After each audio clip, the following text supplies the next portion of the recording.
بعدين قلت بلاش، لكن قالوا لي ان هو اتصل وصمم انه يعمل مداخله.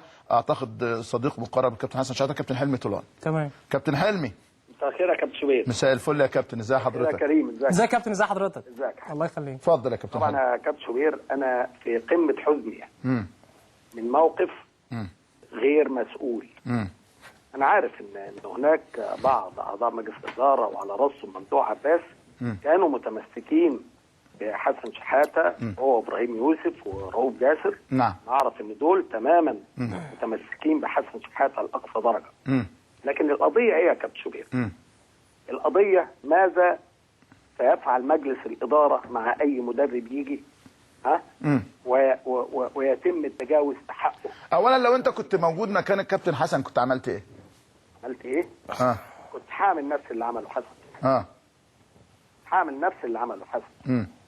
لان انصاف الحلول والميوعه في اتخاذ القرار ده انا مش بتاعي، انا كراجل محترف مش بتاعي انا. نعم. واخد حضرتك؟ انا كنت هاخد نفس موقف حسن شحاته مع احترامي الشديد، حبي الشديد لشيكابالا. انا من الناس اللي دايما بقول شيكابالا ده يحترف في اسبانيا، في كلنا بنعشق شيكابالا في الريال. نعم. وانا بحبه على المستوى الشخصي نعم. ابني جدا يعني.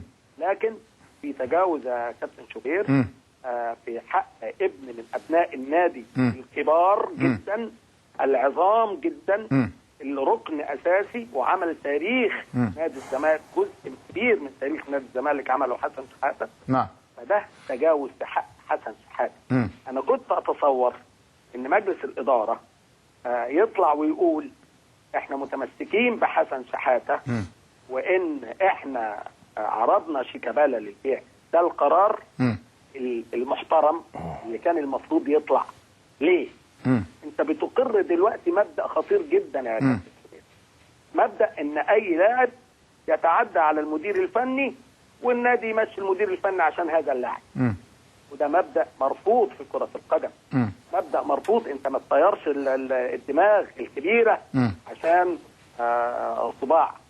واخد حضرتك؟ نعم. يا كابتن شوبير، هناك مبادئ وهناك أسس ضروري ترسخ في مجتمعنا وفي انديتنا الكبيره. نعم. زي ما هي مترسخه في النادي الاهلي. نعم. عايزين نرسخها في نادي الزمالك في نادينا. ضيعوا فرصه ذهبيه؟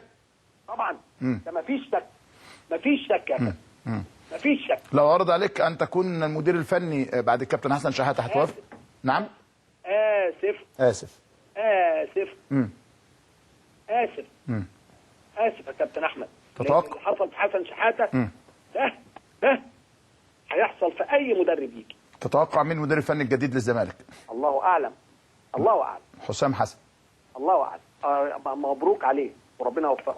كابتن حلمي طولان، اشكرك شكرا جزيلا. الحقيقه كابتن حلمي بيعجبني يا كريم انه كابتن حلمي ما بيتلونش، عشان تبقى واضح جدا وصريح جدا، وساعات بيخسر ناس كتير جدا من وضوحه وصراحته.